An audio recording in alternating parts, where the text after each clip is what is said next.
हाय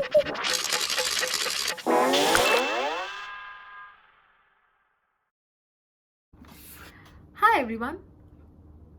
आज की कहानी है दो बहनों के बारे में, इक्की और दुक्की।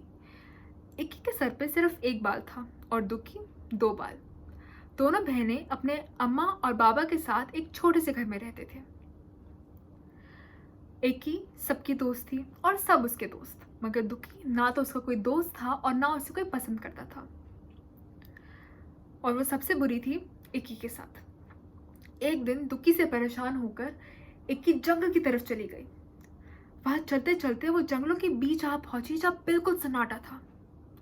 और अचानक से उस सन्नाटे में उसे एक आवाज सुनाई दी, पानी, मुझे पानी दे दो, मुझे बहुत प्यास लगी है। इक्की ने यहाँ देखा, फिर वहां देखा, फिर उसकी नजर एक छोटे से मुरझाए हुए मेहंदी के पौधे पे पड़ी। इक्की ने उसे बहुत सारा पानी दिया और कुछ देर बाद वो पौधा बोला, इक्की, मैं तुम्हारा एहसान कभी नहीं भूलूंगा, शुक्रिया। इक्की मुस्कुराई और वो आगे बढ़ गई। फिर उस सन्नाटे में चलते चलते उसे एक और आवाज सुनाई दी, मुझे भूख लगी है, मुझे बहुत भूख लगी है, कोई खाना खिला दो। इक्की ने घूम कर देखा। उसकी नजर एक मरियल से गाय पे पड़ी जो एक पेड़ से बंधी हुई थी। इक्की ने घास फूस इकट्ठा करी और उसके सामने रख दिया। कुछ देर में उसने उसके गले के आसपास बंधी हुई रस्सी भी खोल दी। उस गाय ने कहा, शुक्रिया इक्की, मैं तुम्हारा एहसान कभी नहीं भूलूंगी। इक्की मुस्कुराई और आगे बढ़ गई।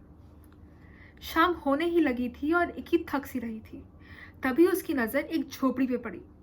भागते हुए इक्की वहां पहुंची और उसने दरवाजा खटखटाया, खटखट खटखट। उस दरवाजे को एक बूढ़ी अम्मा ने खोला।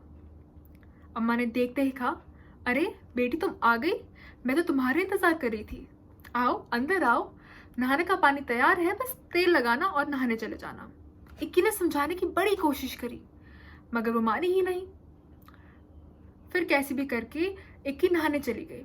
नहाकर तब लौटी, उसने अपने सर से तौलिया खोला तो उसने देखा उसके सर पे एक नहीं बल्कि कई बाल थे। उसके बाल लंबे घने काले थे। इक्की चौंक गई। उसने अम्मा को शुक्रिया कहा और वो झटपट घर की तरफ भाग पड़ी। उस रास्ते में उसे वही गाय मिली जिसने उसे मीठा सा दूध पिलाया और उसे वही मेहंदी का पौधा भी मिला जिसने उसके हाथ पे मेहंदी रची। भागते भागते वो फटाफट घर पहुंची। उसने घर वालों को अपनी पूरी कहानी बताई। ये सुनकर दुक्की बहुत नाराज हो गई और दुक्की बहुत तेजी से जंगल की तरफ चली गई। दुक्की इतनी तेजी से जा रही थी कि ना उसे मेहंदी की आवाज सुनाई दी और ना गाय की। जाके रुकी तो झोपड़ी की तरफ। झोपड़ी का दरवाजा अम्मा ने खोला और दुक्की ने कहा, ए अम्मा, मुझे नहाने का पानी और वो तेल अभी दे। अम्मा ने कहा, बस तुम आ गई, मैं तो तुम्हारे इंतजार कर रही थी, आओ अंदर आओ, बस नहाने का पानी तैयार है। दुक्की गई। उसने अच्छे से तेल लगाया, वो नहाई और तब उसने अपने सर से तौलिया खोला तो उसने देखा कि उसके सर पे दो नहीं बल्कि एक भी बाल नहीं था। दुक्की से देखा ना गया। रोते रोते वो घर की तरफ भागने लगी।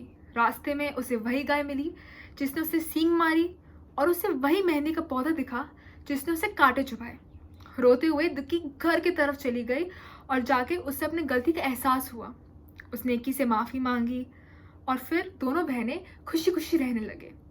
तो ये थी दोस्तों इक्की और दुक्की की कहानी।